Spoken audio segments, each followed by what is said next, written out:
பக்தனாகிய தாவீது என்னும் புருஷன் சொல்லுகிறது என்னவென்றால், கர்த்தருடைய ஆவியானவர் என்னை கொண்டு பேசினார். அவருடைய வசனம் என்னுடைய நாவில் இருந்தது.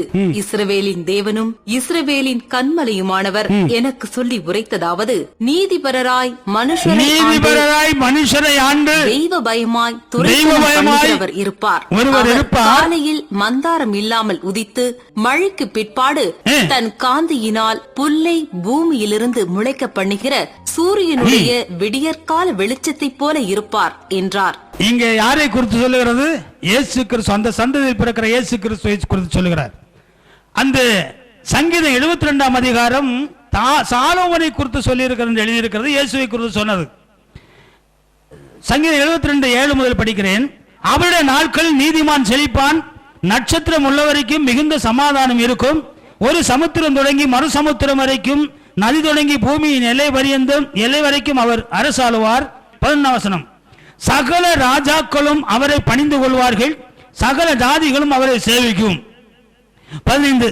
அவர் பிழைப்பார், சேபாவின் பொன் அவருக்கு கொடுக்கப்படும், அவர் நிமித்தம் இடைவிடாமல் ஜெபம் பண்ணப்படும், என்னாலும் ஸ்தோத்திரிக்கப்படுவார்.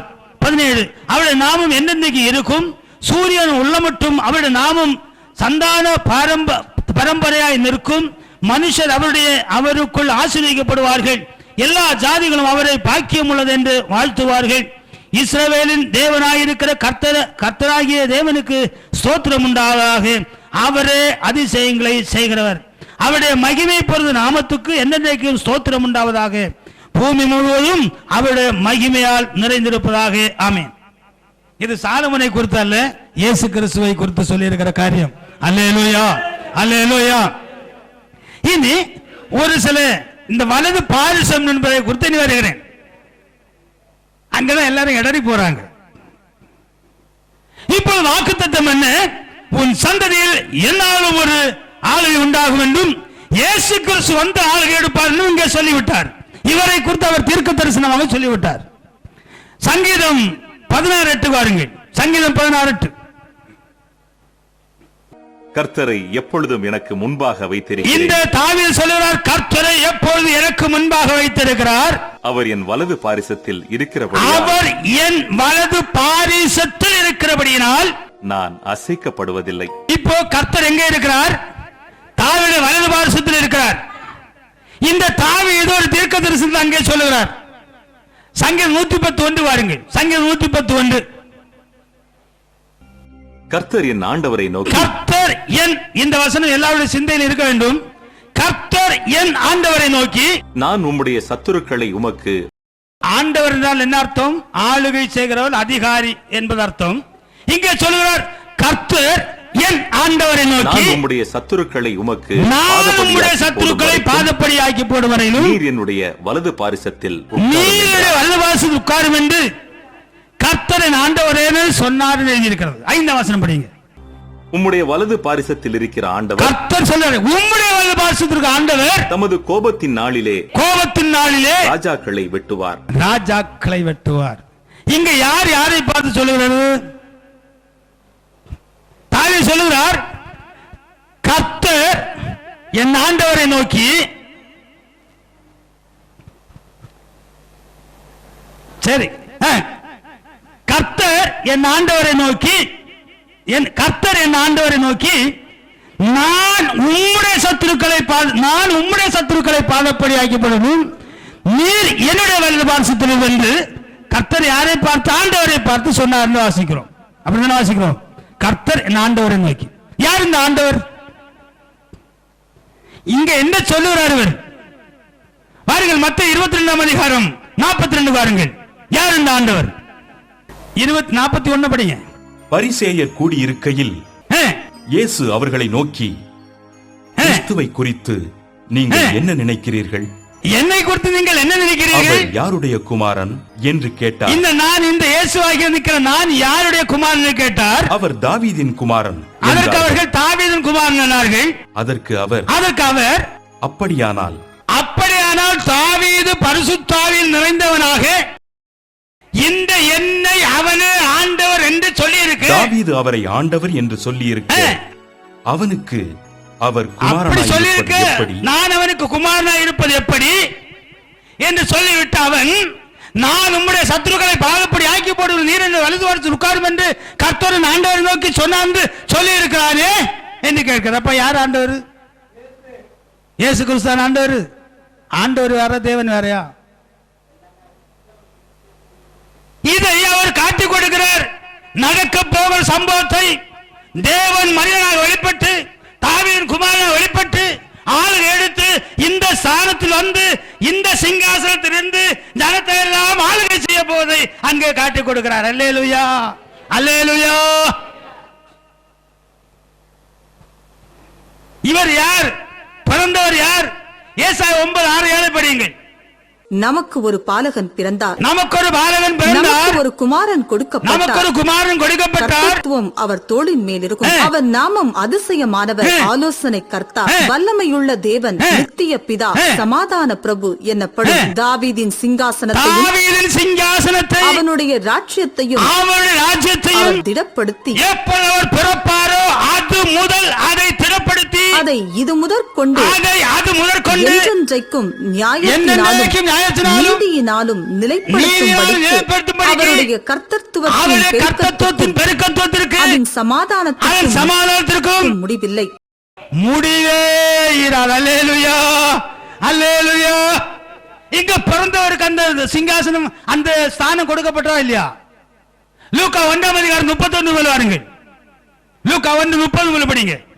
இதோ நீ கர்ப்பவதியாகி அந்த மரியாதை பார்த்து தேவதூதன் சொல்லுவார், இதோ நீ கர்ப்பவதியாகி ஒரு குமாரனை பெறுவாய், ஒரு குமாரனை பெறுவாய், இயேசு அவருக்கு இயேசு என்று பெயரிடுவாயாக. அவர் பெரியவராயிருப்பார், உன்னதமானவருடைய குமாரன் அறியப்படுவார். கர்த்தராகிய தேவன் அவருடைய பிதாவாகிய தாவீதின் சிங்காசனத்தை அவருக்கு கொடுப்பார்.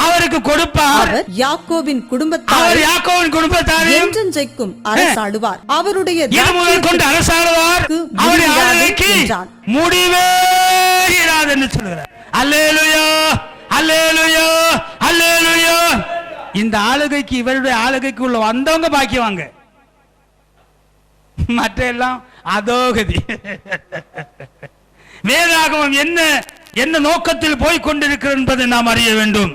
வேதாகமம் எதை நோக்கி ஓடிக்கொண்டிருக்கிறது நாம் அதை புரிந்து கொள்ள வேண்டும். அல்லேலூயா, அல்லேலூயா. சரி இருக்கட்டும், இப்பொழுது அங்க வருகிறேன். இந்த தாவீதுக்கு ஒரு வாக்குத்தத்தின்படி அந்த ஜனங்கள் தான் தேவனுடைய சந்ததியாக வருகிறார்கள்.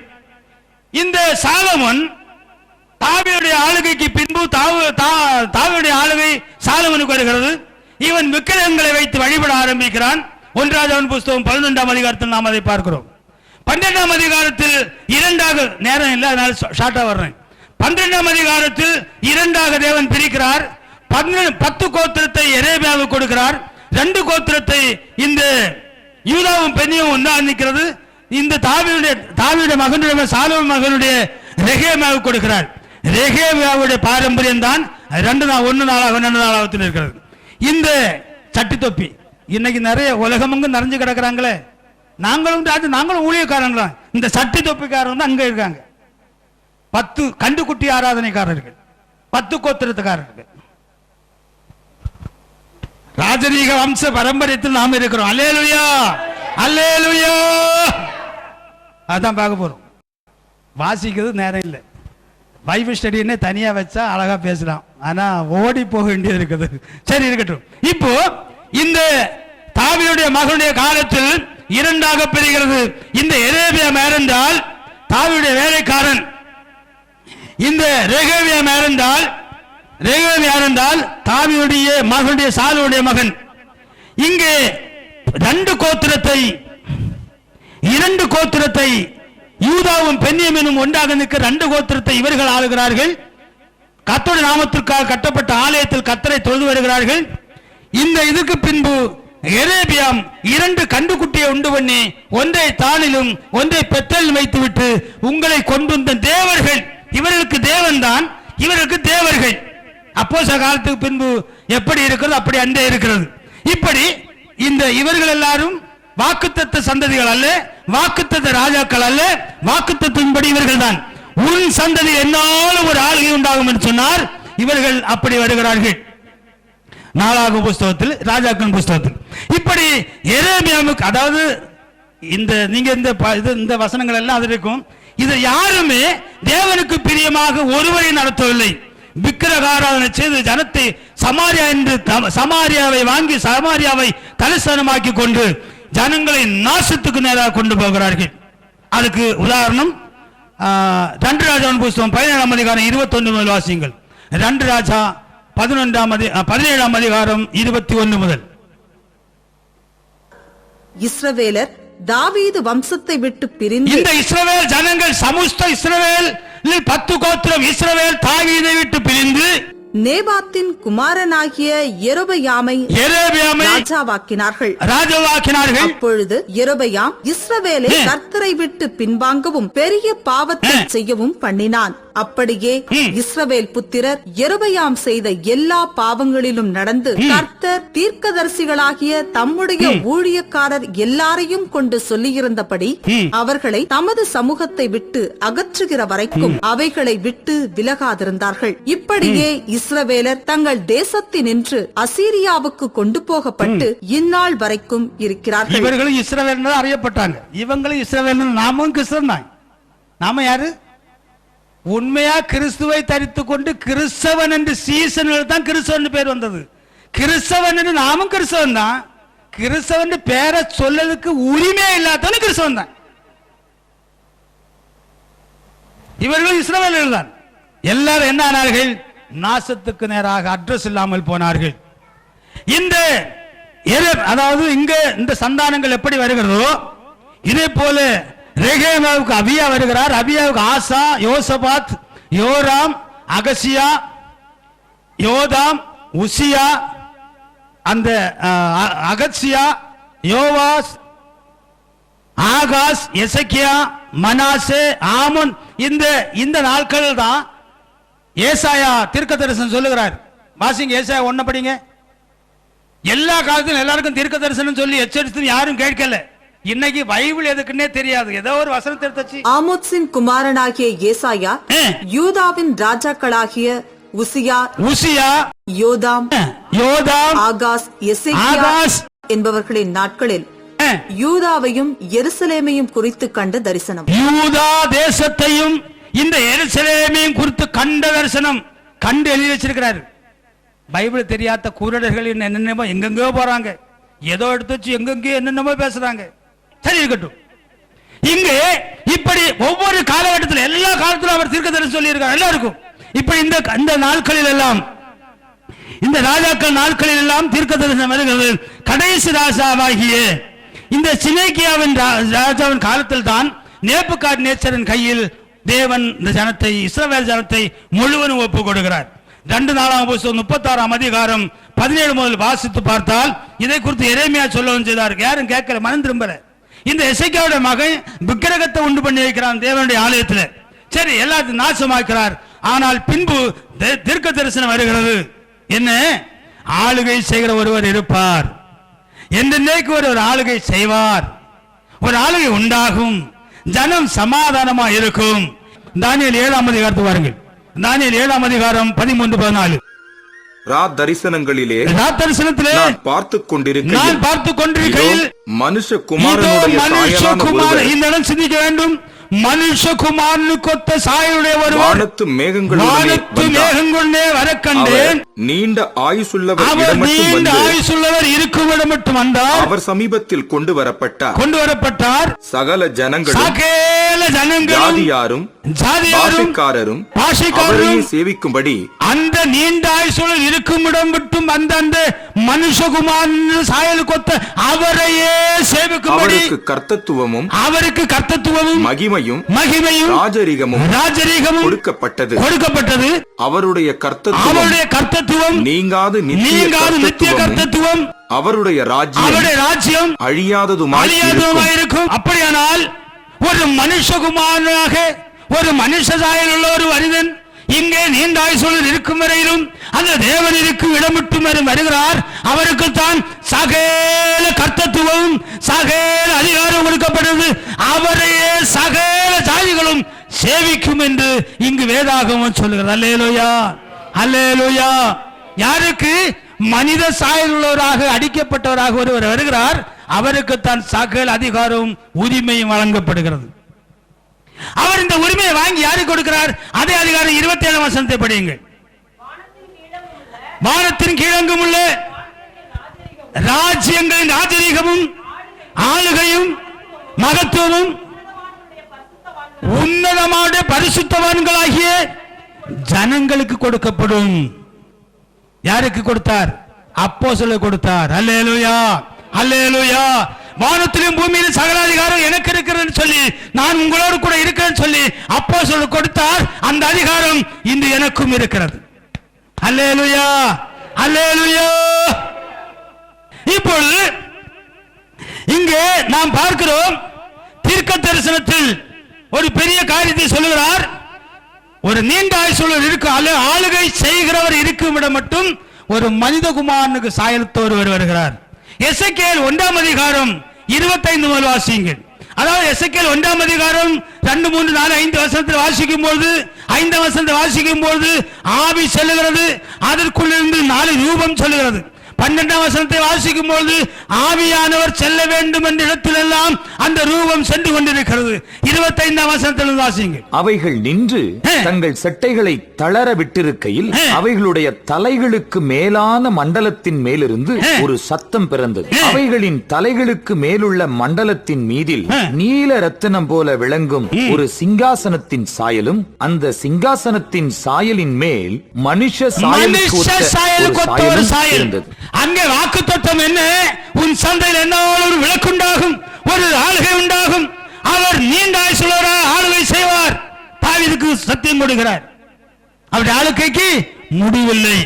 இங்கே தீர்க்கதரிசிகள் மூலம் தரிசனத்தை கொடுக்கிறார், தீர்க்கதரிசிகள் காட்டி கொடுக்கிறார். ஒரு ஆளுகை, ஒரு நீண்ட ஆயுசுள்ளவர், அதாவது தேவன் ஆளுகை செய்கிறார். மனுஷகுமாரனுக்கு சாயத்தோடு வந்து இருக்கிறார்.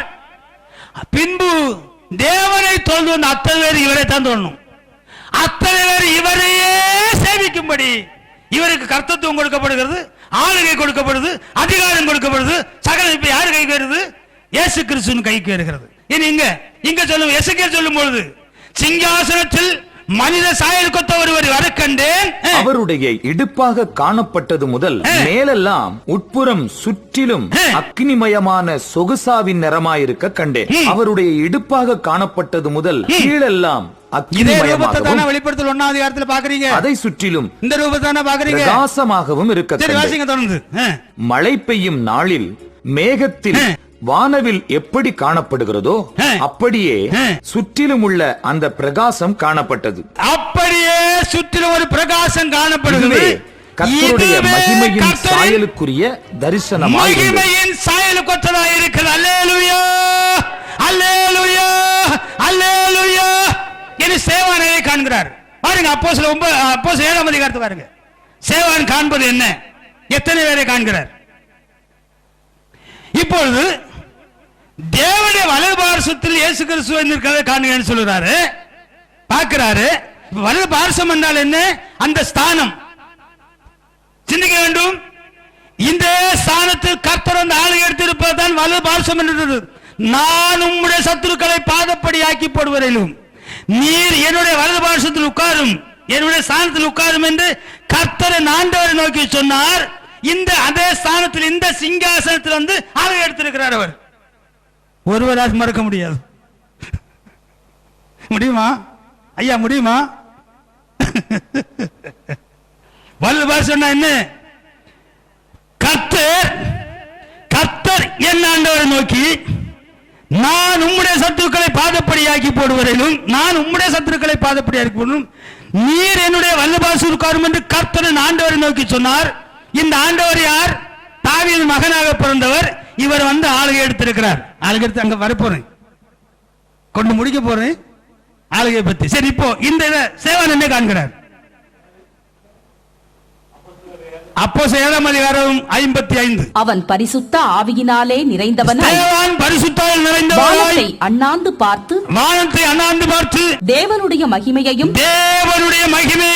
தேவனுடைய வலது பாரிசத்தில் அப்படியே வச்சிட்டு தேவனுடைய மகிமையை வாசித்தீங்கல்ல, அப்படியே இருக்கட்டு. எசேக்கியேல படிச்சீங்கல்ல, எசேக்கியேல் 1:28 அங்க பாருங்க. மழை பெய்யும் நாளில் நாளிலே வானவில் எப்படி காணப்படுமோ அப்படியே சுற்றிலும் உள்ள அந்த பிரகாசம் காணப்பட்டது. கர்த்தருடைய மகிமைக்குரிய தரிசனமாய் இருந்தது. அல்லேலூயா, அல்லேலூயா. சேவன் என்ன காண்கிறார்? இங்கே வாசிங்க. தேவனுடைய மகிமையையும் தேவனுடைய வலது பாரிசத்தில் தேவனுடைய ஸ்தானத்தில் நீண்ட ஆயுசுள்ளவர் இருக்குமிடத்தும் மனுஷகுமாரன் வந்து இருக்க கண்டேன், இவரையே சேவிக்க வேண்டும். அத்தனை பேர் தேவனுடைய மகிமையையும் வலது இயேசுவானவர் நிற்கிறதையும் கண்டு, அதோ வானங்கள் திறந்திருக்கிறதையும் கண்டு, மனுஷகுமாரன் தேவனுடைய வலது பாரிசத்தில் நிற்கிறதையும் மனுஷகுமாரன் தேவனுடைய வலது பாரிசத்தில் காண்கிறேன் என்றான். காண்கிறேன் என்றார். அல்லேலூயா, அல்லேலூயா. வலது பாரிசம் என்றால் அந்த ஸ்தானத்தை குறிக்கிறது. அல்லேலூயா, அல்லேலூயா. இப்பொழுது கூட உங்களுக்கு ஒரு சந்தேகம் வரலாம், வலது பாரிசம்னா எப்படி சரி வரும்? சரி, தேவனுடைய வலது பாரிசம் எது? நீங்க எனக்கு சொல்லி தருங்க பார்க்கலாம். தேவன் எப்படி இருக்கிறார்? வானத்தையும் பூமியும் நிரப்புகிறவர், அப்படித்தானே? சந்தேகம் இல்லையே. அவருடைய வலது பாரிசம் எது, இடது பாரிசம் எது, முன் பாரிசம் எது, பின் பாரிசம் எது? ஒன்று சொல்லுங்க பார்க்கலாம்.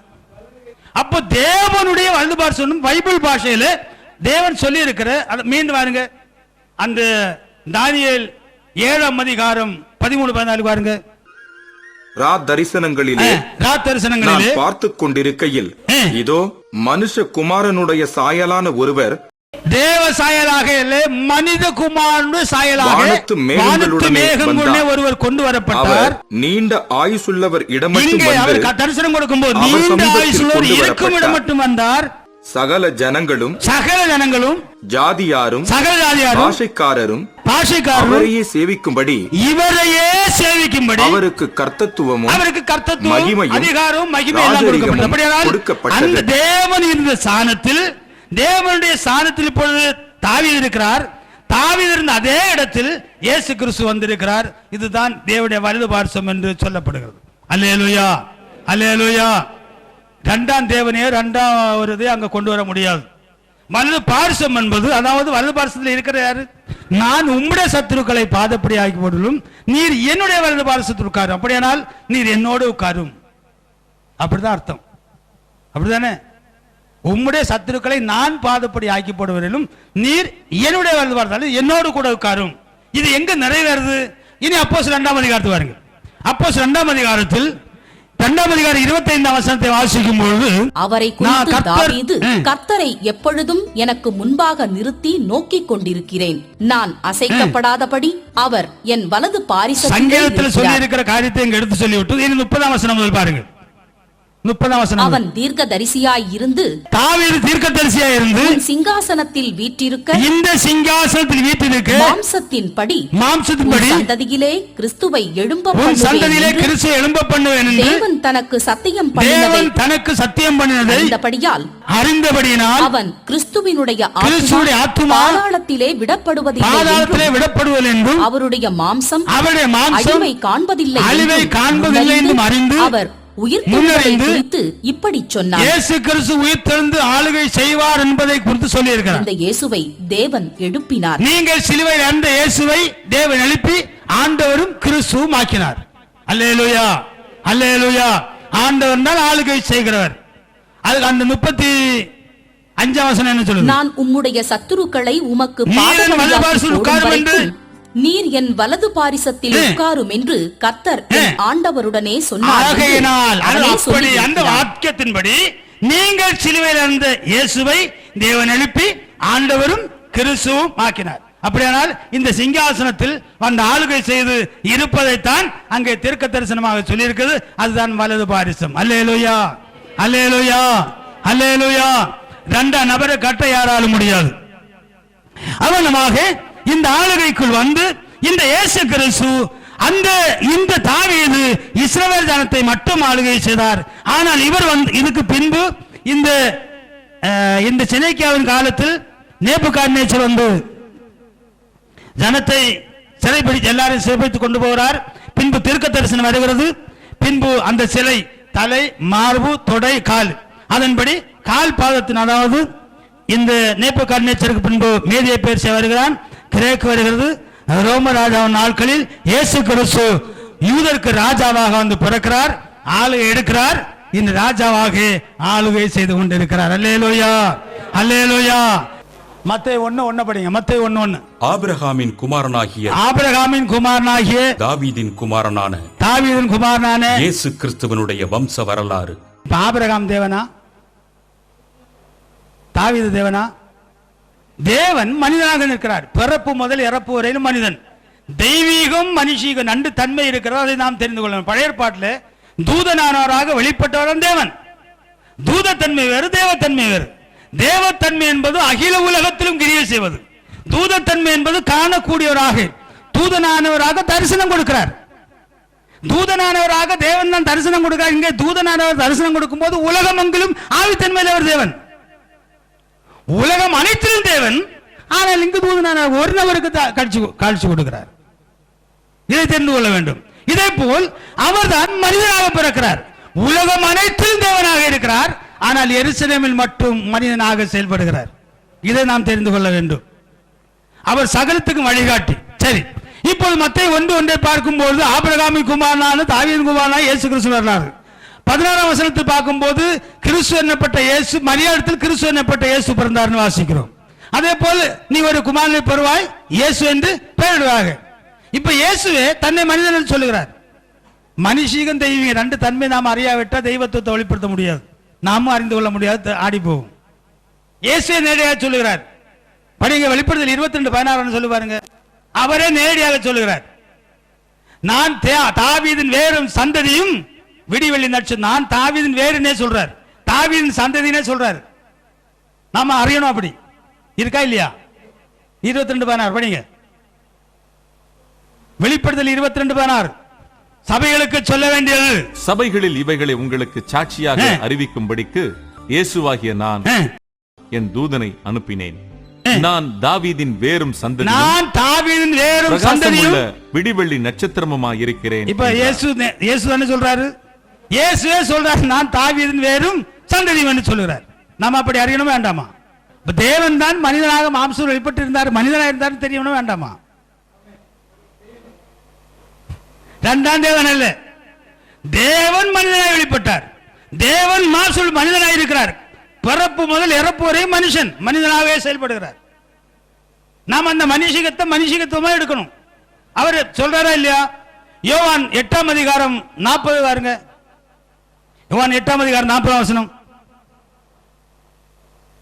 பூமியில் நம்மை ரட்சிக்க நம்மை போல ஒரு மனிதனாக வருகிறார். அவர் தேவனுடைய ரூபமா இருந்து தன்னை தான் தாழ்த்தி மனித கோலம் எடுத்து அடிமை சாய எழுதியிருக்கிறது. வாசிங்க யோவான் 8:40. தேவனிடத்தில் கேட்டிருக்கிற சத்தியத்தை உங்களுக்கு சொல்லுகிற மனுஷனாகிய என்னை கொல்ல தேடுகிறீர்கள். ஆபிரகாம் அப்படி செய்யவில்லை. மனுஷனாக இவர் அறியணும் வேண்டாமா? மனுஷனாக அறியணும். அவரே சொல்லி இருக்கிறார். இயேசுவே நேரடியாக சொல்றார், மனுஷனாக என்னை கொலை செய்ய தேடுகிறீர்கள். மனிதனாக செயல்பட்டார்னு நாம் அறியணும். பைபிள் எப்படி போகுது அப்படிதான் நாம போக முடியும். நம்முடைய இஷ்டத்துக்கு பைபிள் வராது. அல்லேலூயா, அல்லேலூயா. அப்படி பார்க்கும்போது ரெண்டு தெய்வம் உண்டோ? அடுத்த வசனம் படிங்க. அதுக்கு அவங்க என்ன சொல்றாங்க? அதற்கு அவர்கள், நாங்கள் வேசித்தனத்தினால் பிறந்தவர்கள் அல்ல, ஒரே பிதா எங்களுக்குண்டு, அவர் தேவன் என்றார். ஒரே பிதா தான் உண்டு, தேவன் என்றார்கள். தேவன். அப்ப யார் பிதா? தேவன் தான் பிதா. யார்? இவர் தான் பிதா. என்ன நீங்க சோதரிக்கப்பட்ட சர்வத்திற்கு மேலான தேவன் பிதா மனிதனாக வந்திருக்கிறார். பிதா குமாரனாக வந்திருக்கிறார். தேவன் பிள்ளைகளை போல வந்திருக்கிறார். பிள்ளைகள் மாம்சத்தின் ரத்தத்தை உடையவராக இருக்கிறது போல